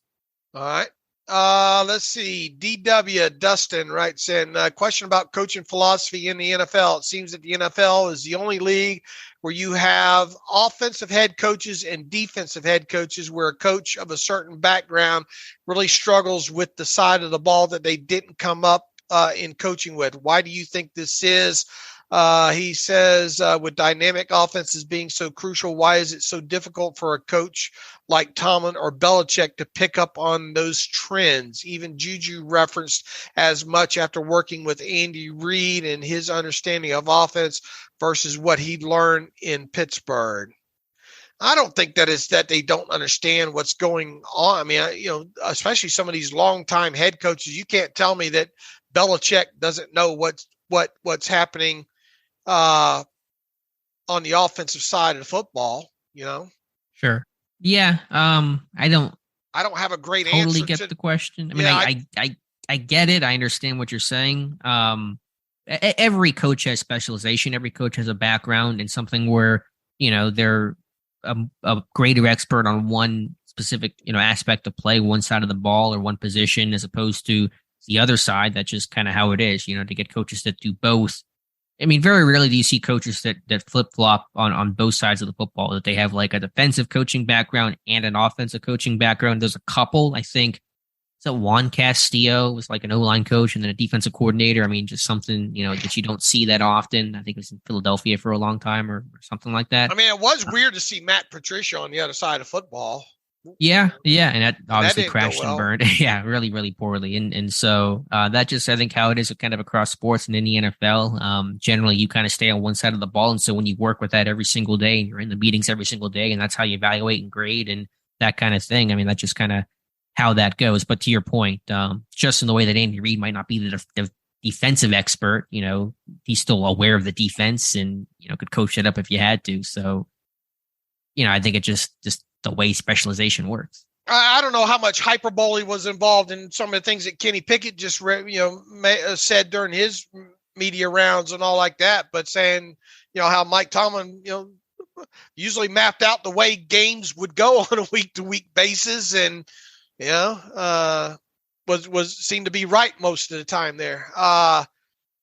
Obviously, Mike Tomlin's background is on a defensive side of football, but he's not new to this either now at this point, Yeah, and for any coach, if you're a defensive coach, you have to know how offenses think. How do you plan defensively? You can't get in the mind of an offensive coordinator or quarterback. And so there's a different relationship on the other side. An offensive coordinator has to know how a DC thinks. And so they're all kind of interconnected.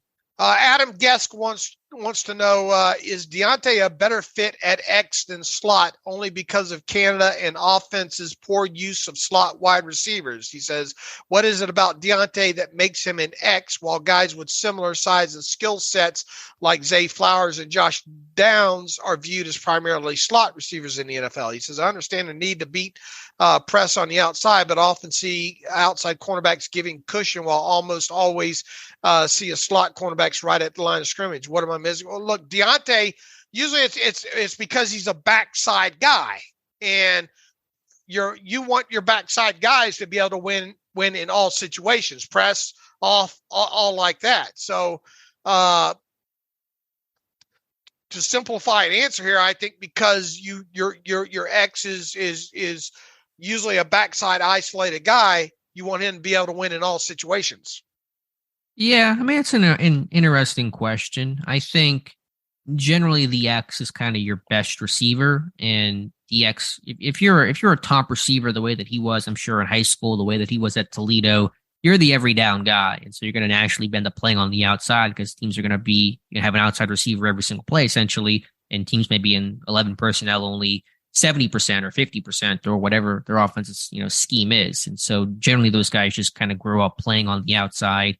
Johnson could play in the slot if you put him there. I think some of the limitations are just about, hands and toughness and making some of those combat catches. And there's you get more to read when you're inside in the slot. There's more, you're dealing with linebackers, you're dealing with defensive ends and that kind of stuff. And so there's a bit more going on along the inside, but, just generally, they drafted to be the next AB. And those guys grew up playing on the outside. That's the position they play because they were the best receiver at their high school and college. And so they spent the vast amount of time on the outside. Dante has a long email that he's trying to summarize himself here. Question, I know it's early in the offseason process and this roster is going to have some turnover, but seeing the success the Bengals are having, does that influence your desire for the Steelers to draft Jordan Addison? He says, hot take. Steelers need to draft Addison, full stop. Whether he falls to 17 or the Steelers trade up a few spots, surround your quarterback on a rookie contract with other impact offensive players on rookie contracts, especially if the quarterback wide receiver produced at an elite level together in college. He says having picks 39, 32 and 49 is huge because it allows them potential flexibility if they get an itchy trigger finger and want to make an offer to try to trade up for him. Long story short, he's intrigued by the kind of the roster construction. The Bengals being the most easiest to point at with the whole Jamar Chase Burrow thing. I guess kind of jumping on that is the recent back and forth about Pickett and Addison and banging the table and all like that. And once again, and we're going to be. Because of all this connection and all, we're going to be talking about Addison quite a bit throughout the pre-draft process. I would imagine here. I would not put it above the Steelers to draft Addison at 17 if he's there. I don't think that they would trade up for him, however, but I am not removing wide receiver off my draft board at 17 overall right this moment. But if it is going to be a receiver, it almost has to be Jordan Addison. I don't know what other receiver it would be, just given the connection. I understand that, the Burrow Chase thing, to kind of replicate that with Pickett Addison. I mean, it's partially that, but it's just partially you just get some really talented players. I mean, had they known each other or not, I think Burrow and Chase would have turned out pretty good playing with each other when you have a top level quarterback and a top level receiver and a pretty potent offense overall. So that's kind of what it's about, as much as it is actually the relationship in the background. I think the other point is just, the more weapons you can give your quarterback, the better. I mean, you need to have more than just one guy. And Pittsburgh hopefully has more than that, but you look at Dallas with just CeeDee Lamb, and that didn't work out. That wasn't enough. They have to add.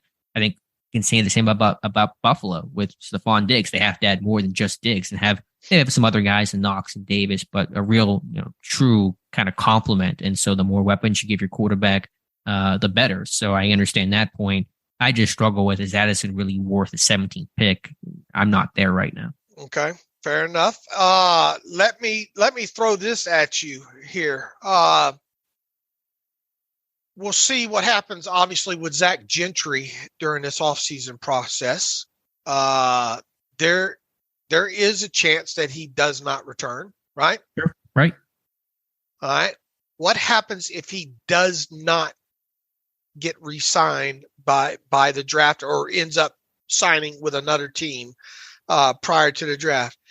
How intriguing would it be to have the Notre Dame Michael Mayer? Because there's probably a pretty decent chance he'd be on the board at 17. Oh yeah, he'll 100% be there. How intriguing of a pick would that potentially be?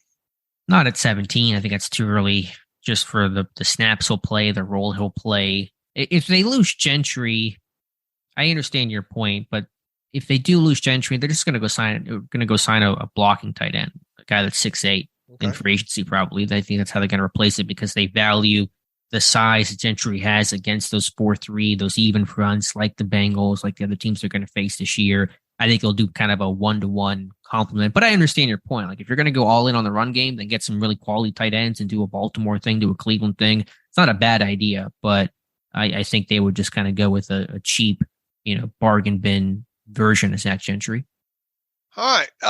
And once again, we have a lot of discussions ahead of us when it comes to the draft here. Let's see. Jay White writes in, longtime pod listener. You have the best Steelers pod in the business. Love the minutia. 2 questions. What was the Steelers' rank in play action passing this year? This was very low with an immobile Ben, but with an athletic guy like Pickett, it feels like we should be using it more. I don't have the rankings pulled up, and we're running a little bit long on time here, so maybe that's something I'll research for the next show here when Alex gets back from out of town. They were low. I know they were low. I don't know the exact number. And frankly, I'm not even sure why they were low. I mean, you think for a run-heavy team with a mobile quarterback. So I thought Ben was the issue in the past. I really can't explain it anymore. His second part is, do you feel the combo of Deontay, Pickens, and Calvin Austin III is a sufficient wide receiver trio paired with Pat Freiermuth? If you had your druthers, what type of wide receiver would you draft in March? Look, I know it's easy to circle Calvin Austin III and put him in there and say, move forward and everything's going to be fine. But we still don't know a lot about Calvin Austin III, other than what we saw on his college tape. Alex obviously saw a little bit of him at camp, right? But he is a smaller receiver. He is coming off a foot injury. I think we still got a lot to learn about Calvin Austin III. Now, he says, if you had your druthers, what type of wide receiver would you draft in March? If they did go one, look, I think they're going to draft a wide receiver at some point in this thing, just because they how many times in the last 20 years have they not drafted a wide receiver at some point? Like two. Twice. So it feels like it's a good bet to make that this team will draft a wide receiver at some point this year. My druthers would be to have more it would be a slot player of some sort.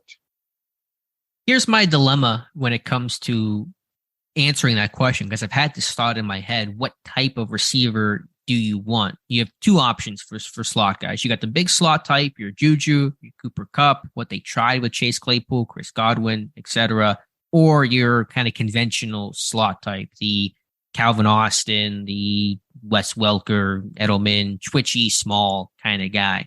If you go with the big slot type, that doesn't really fit with Canada's usage of motion and jet sweeps, and Pittsburgh ran more jet sweeps than any other team in the NFL last year, 30 times, to relative success. And so that doesn't make it a good fit in the sense that Claypool, for a couple of reasons, but never really fit well as that big slot type.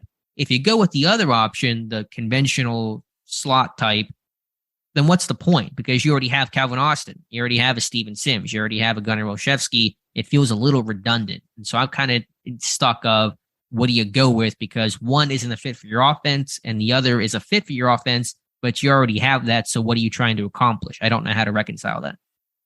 Okay. I think they're drafting that one. Makes sense. Yeah, it makes sense. It just, what type do you think this team should draft? The big slot or the small slot? Not the shifty type. No, not the smaller type. So anything from the 5'11" meteor to the big slot type. Okay. And that's fair. I think it's probably the better answer, but then how does that comport with Matt Canada, who's returning to run his jet motions and sweeps and receiver run game and RPO game and that kind of stuff? Look, if, assuming he comes back from this injury, and is the same player, there is a role for Calvin Austin III in this offense, obviously. Right, but you're right. We know basically nothing about the guy. I mean, he got 2 weeks of camp in, 1 week was in without pads. We didn't really learn much about him. He's fast, like we knew that. The biggest question I think is, can Calvin Austin be the guy that's on the field in every 11 personnel situation? Yeah, that's a good point. I don't know the answer to that. And so it does make you want to add to that receiver room, but how? Personally, I want a veteran slot guy in free agency. I want a veteran guy that's going to been there, done that. I know Deontay's, I think, became a leader in some ways last year, but I really want that Jericho Cotchery type of presence in this locker room. They have not really had that since DHB. I mean, they really haven't had that kind of guy. I think it's important to have that guy. Now, here's the thing too. If you do draft a wide receiver with, let's call it in the first 2 rounds and the first 3 picks overall there, you would do so with the idea that guy's going to probably be on the field more moving forward than a guy like Calvin Austin III. Right. So if you go with the small slot guy, it's redundant. But if you sit there and say, Austin, we just can't count on, we're going to bank on this 2nd round pick to be the guy, then that's fine. But that kind of just recognizes that Austin's not going to have a major role next year. I guess what I'm getting at is circling this back around to the whole Jordan Addison potential thing there. If he's the pick, makes you kind of really wonder what they think about Calvin Austin and his potential role in the offense. Yeah, it wouldn't be anything good. But I mean, he is a 4th round pick. If it doesn't work out, 4th round picks miss all the time. It's not going to kill your franchise. Right. Now, looking back to, going to be a lot of talk about potential offensive linemen with one of those first, let's say 3 picks. Look, they already, messed up the bed with Kendrick Green. And if they do go a legitimate tackle, especially a left side tackle in this thing, after 2 years of Dan Moore, it essentially says you missed on Dan Moore too. Yeah, although Moore obviously doesn't feel like the miss that Kendrick Green has proven to be. Oh yeah, I don't think Moore can be considered a miss no matter what happens. Even if he gets replaced and he becomes a swing guy, I think it's overall not a bad pick for a 4th round guy to, I think, play decent left tackle, not be terrible, to improve, and then if he becomes a swing guy, like that to me is a pretty good win. Steeler Hawk 47, love the show. Have you thought about doing it as a video podcast on YouTube? No, we like the way we do things right now. We do have the YouTube kind of live stream, those that we do every 2 weeks on Monday, where, Alex has the screen of the site up there and, kind of get a live chat going. So we don't have any plans on changing what we're doing with the format of this thing right now. He says, anyway, I think the Steelers should go all in on winning a Super Bowl during Kenny's rookie contract. He says, if they want to, the Steelers can free up quite a bit of cap space. He says, thanks for the articles, Dave. He says, since it seems we are committing to being a possession offense, but still with potential for splash plays, what do you think about the idea of spending some cap money on Tremaine Edmonds and a top cornerback in free agency, probably 25 to 30 million for the pair, just try to make the D terrifying? He says, I think I heard James Harrison once say, if you shut out the other team, you can never lose. Then try to give Kenny his wish, Jordan Addison or Jackson Smith in Jigba. If Addison is gone, and that's the kid obviously out of Ohio State, I think this O-line is going to make its collective second-year leap, but still wouldn't mind drafting for depth to push the starters. What do you guys think of the idea of going all in on well, look, he says, I'm stuck here in Bengals country, and it's quite unbearable. Steeler Hawk 47, just go back to some of the things Art Rooney II said yesterday in those 3 interviews there. And for starters, he wrote Tremaine Edwards here. He obviously meant Tremaine Edmonds. I'll be shocked if Tremaine Edmonds winds up in Pittsburgh first and foremost. I think I've kind of said that right from the start. Edmonds, we'll see what happens with Buffalo. It sounds like there's a good chance because of their cap situation and the tag number and all like that Tremaine Edmonds will at least be allowed to test free agency unless they can work out a deal with him before having to issue the tag, which is obviously before free agency. Now, if Edmonds hits free agency, he's going to be one of the top 2 or 3 easily off the ball linebackers on the market there. Supply, demand, all like that. I know the link to Pittsburgh and all like that. Long story short, I don't see them going all in on either a inside linebacker or a cornerback and or both because of some, cap manipulation they have to do. Now, look, and back to the whole Mitch Trubisky thing here. Not cutting Mitch Trubisky to free up that $8 million is not hugely detrimental. This team, at some point anyway, is probably going to restructure the contracts of both T.J. Watt and Minkah Fitzpatrick. Right. Does one of them get moved up earlier in the process to help overcome the retention of, let's say, both Trubisky and Miles Jack? I mean, it's an obvious option for them. There are no hard set rules that say right now that they can't restructure Watt or Minkah prior to March 15th to help out with cap clearing options here. So it's not like retain the decision. Should they so choose to retain Trubisky or Miles Jack is not totally damning to their situation there. All that said, I don't think they're going to make splashes close to what they did last offseason. Yeah, I initially thought, a couple months ago, there would be a similar free agency haul this year to last year. I've kind of come off of that some. I think it will be probably more conservative. There are going to be some moves, I think, to be made, but the focus more likely on re-signing Cam Sutton, retaining their own. That's going to be the big push. Yeah, I think so. And usually is anyway. Sure. There. I mean, you look at guys like Terrell Edmonds. You look at guys like DeMonte Casey. Obviously, Cameron Sutton's the biggest one they probably have circled there. Robert Spillane, I think, comes Spillane. I think this really feels like, now that Rooney has talked, like a run it back as close as we can type year.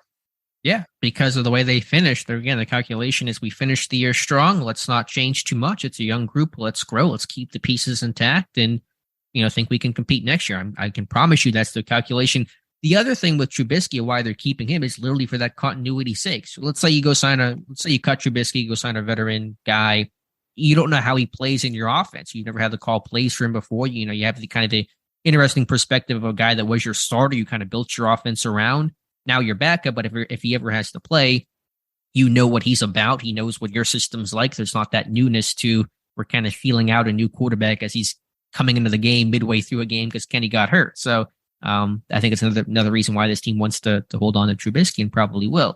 But to the original question about this team going all in, if they got to that point, they're never going to be the Rams. They're never going to trade all their first round picks and do that things that Les Snead did. But if this team's going to ever really make that serious push, they probably have to show more and get to the playoffs and get to a championship game or something like that really says like, hey, we are right on the edge to getting to Super Bowl. If they get to that point, that's when they may go, as all in as Pittsburgh goes. Look, they can't miss on this draft, period. They got to get guys that can come in and play right away. Yeah, I think so. But I mean, are there drafts where you sit there and say, yeah, we can miss on this one? I don't know. It just feels no, but I mean, you look back though, we just named off the Kendrick Greens, so they have got to get guys in at positions that can help right away. I think so. I mean, I agree with that, but I also especially if they're going to compete for this year. 2023. Sure. But I think the key to their success is, can these young guys make that jump and pick up where they left off? Can Kenny Pickett really truly be that guy? Same with George Pickens. Can this offensive line make the jump? Can the O-line stay as healthy or as close to it this year as they did last year? I think those things are going to really define this team's 2023 success or failure. Jonathan Mason says, Alex and Dave, not sure who will do the player profile on Dontavian Wicks. Just a heads up that his senior season was a struggle, as was the entire UVA offense last year due to the entire coaching staff at UVA, except for two coaches being turned over after Bronco Mendenhall decided to leave. His junior year was special, and it wouldn't surprise me if he's viewed as one of the top wide receivers at the Senior Bowl coming out. Looking forward to a great offseason content from the whole Depot team. So there's another. Have you looked at much of any at Wicks? I have not yet. I haven't either. I still play, a little bit of catch up here, but I will add him to my list. Is he on the American team or national team? Because I need to have more American team players on my list here. I feel like I ended up watching a bunch of national team guys. Is he Virginia? Okay, he is an American guy. All right, so okay. I'll check him out. All right, we have gone a little bit long here. Got through as many questions as we could here.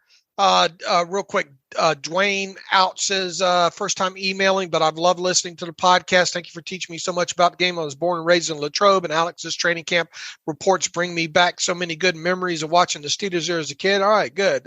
You recently had a discussion regarding the Steelers being last in YAC this past year, and I couldn't agree more that this needs to be addressed in a big way. In my opinion, the most important need this offseason to find a wide receiver with great game-breaking potential, blah, blah, blah. Easier said than done, he says. We've seen the transformative effect of A.J. Brown, Jamar Chase, and Tyreek Hill.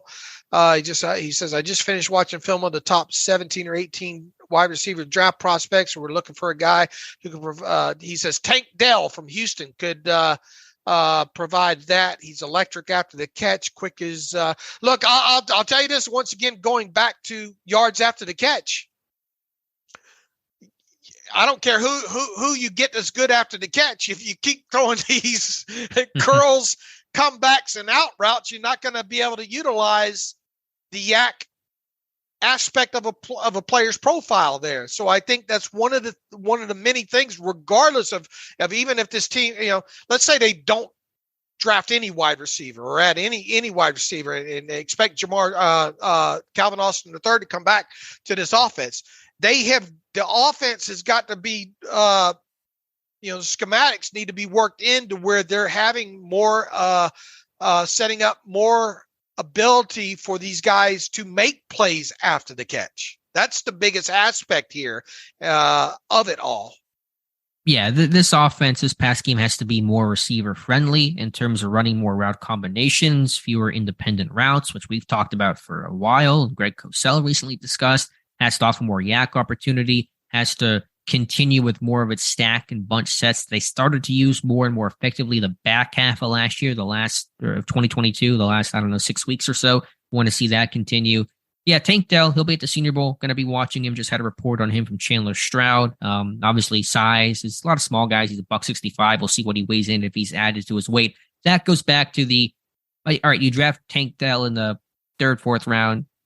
What's the difference between Tank Dell and Calvin Austin in terms of how you use them, in terms of their role? There's that redundancy issue. I'm not saying you can't do it. If Austin, there's concerns about the foot, then you may go draft somebody like a Tank Dell or somebody similar. Sure. But I just worry about if Austin's going to be your guy, has a role, has a future, then you're going to draft a guy that's just a carbon copy of that. All right, Dwayne, thanks for being a first-time emailer there. That's a great place to end this show. Should mention just really quickly, I think somebody mentioned Jackson, Smith, and Jigba. A little bit of Pittsburgh ties. His brother, Kanan Smith and Jigba, is a Pittsburgh Pirate in their minor league system. Okay. He's an outfielder, and so there's a very small connection there for your slot receivers. All right, Alex, have a good trip. Look forward to you and the guys covering the stuff down in Mobile down there. And once again, we have the crew out here, and I got to take all 5 of those people, Dr. Mel, Owen Straley, Josh Carney, Josie and Joe Clark, all out to break some bread yesterday. So they're getting things underway in Las Vegas. I think they have some player media sessions today that they'll be conducting there. And Alex, I know you and the guys look forward to doing another bang up job down there in Mobile. Anything else to add? No, that's about it. So still a podcast for Monday, right? I think you're going to try to get Tom Mead on, and then any other guests. And I think last year you had an analytics guy, Corey. Corey, who I think mostly affiliated with covering the Browns. But I'll figure something out, get somebody on. Try to fill your shoes and try to fill up some airtime here. But we'll figure it out as we go along through the weekend here. Enjoy the championship games this weekend, everybody. And let's see, in the meantime, you can follow me on Twitter at Steelers Depot. Follow Alex on Twitter at Alex_Kozora. Follow the show at Terrible Podcast. Email the show, theterriblepodcast@gmail.com. If you like what we do and want to donate to the cause, SteelersDepot.com. Hit the donate button, upper right navigational bar. Also, if you want an ad-free version of the site, SteelersDepot.com. Hit the ad-free button, upper right navigational bar as well. Until Monday, as always, thanks for listening to the Terrible Podcast with Dave and Alex.